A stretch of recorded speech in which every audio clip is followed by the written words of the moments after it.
Edgar had no friends. One day the people he thought were the funniest, the smartest and the brightest asked if he wanted to join them for a swim. They had been diving there before, they said, and Edgar dived, and he broke his back.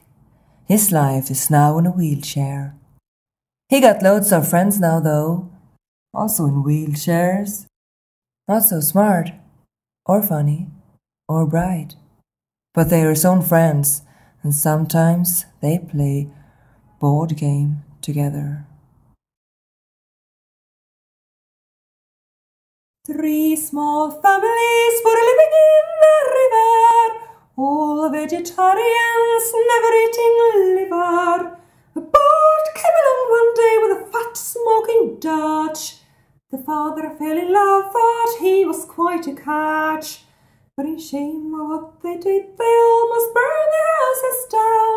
The poor wounded rest now only have their gown to wear and nothing to eat. Keep the fire burning, never go late. Keep the fire burning, never go late. Keep the fire burning, never go late. It was graduation time in Seymour. Of course they were too many in the car. Of course they had been drinking and the driver forgot to keep both his hands on the wheel. But anyway, they were only 17. They had their whole life ahead of them. The blood was all over the place. The elephant survived, of course. Their poor young souls were instantly reincarnated into 5 blackbirds. God bless them. Peter S. Wellington was going to conduct his first sermon this Sunday, and he really had to practice.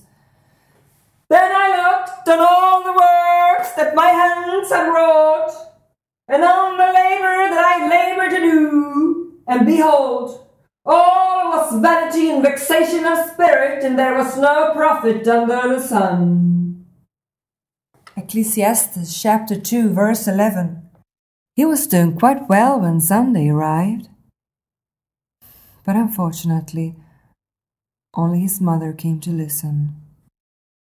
One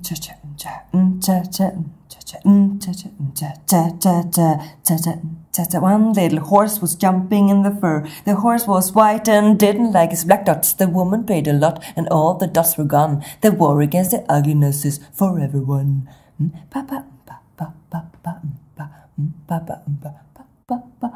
The other little woman sold her bonnet for some money. The money was white, but the man was not so yummy. The woman paid a lot and got herself a truck. She's driving in Romania and never doing fuck.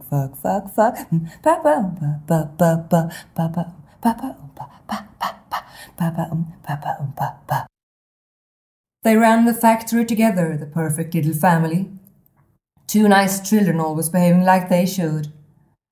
They went directly after school every day to help their parents as much as they could. The paper factory had been in the maternal family's property for more than 9 decades now.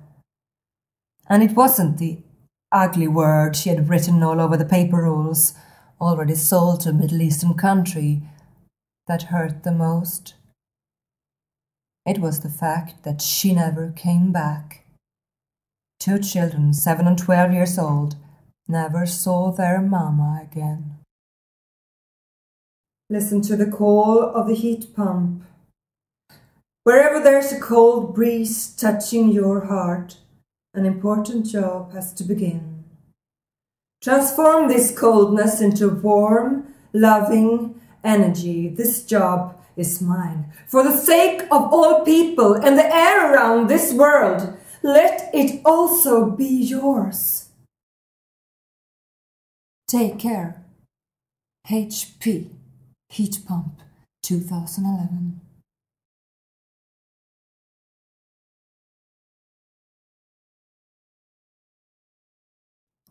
She had entered her scientific career with a brilliance and efficiency rarely seen. She had also been longing for death as long as she could remember. Or was it more true that she had been waiting for a life to begin, but it never did? She wanted to be absorbed in the strongest, most violent, passionate battles of life. She wanted her body to shiver with explosions from laughter, sorrow and anger. The way she took a life was the most natural for her. The old tree had been her closest friend since she was a child. The game of life is hard to play. I'm gonna lose it anyway. The losing card I'll someday lay. So this is all I have to say. Suicide is painless. Edgar did not commit suicide. After all, he wasn't a team player. He died all alone, but quite happy after what I've heard.